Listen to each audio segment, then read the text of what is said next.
नमस्कार, आप देख रहे हैं न्यूज़ प्लस 21। मैं हूं आपके साथ ललिता चक्रधारी। बॉलीवुड के जाने माने गायक केके ने मंगलवार देर रात अंतिम सांसें ली। उनका निधन एक स्टेज शो के दौरान दिल का दौरा पड़ने से हुआ। केके के निधन की खबर मिलते ही देश भर में उनके चाहने वालों के पैरों तले जमीन खिसक गई।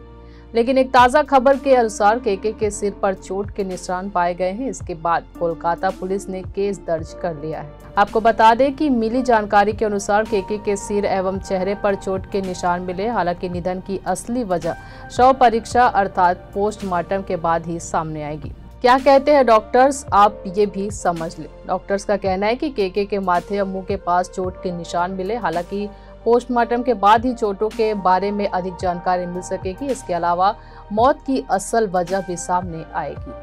मशहूर गायक केके के इंतकाल के बाद कोलकाता के न्यू मार्केट पुलिस स्टेशन में अप्राकृतिक मौत का मामला दर्ज कर लिया गया है। दरअसल पुलिस इस बात की जांच करेगी कि ऑडिटोरियम में लोगों की संख्या सीमा से अधिक तो नहीं थी, साथ ही ऑडिटोरियम में लगे एसी सही ढंग से काम कर रहे थे या नहीं।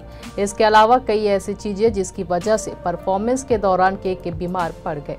गायक केके के शव को दोपहर 12 बजे निजी अस्पताल से SSKM अस्पताल लेकर जाया गया, जहां उनके शरीर का पोस्टमार्टम किया जाएगा। पोस्टमार्टम से गायक केके के चेहरे पर मिले निशानों के बारे में और ज्यादा जानकारी मिल सकेगी। इसके अलावा केके के निशान की खबर मिलते ही उनका परिवार मुंबई से कोलकाता पहुंच चुके हैं। केके के परिवार में पत्नी और 2 बेटे हैं। ऐसे ही जानकारी से लगातार अपडेट रहने के लिए देखते रहिए न्यूज़ प्लस 21, आपके हक की बात।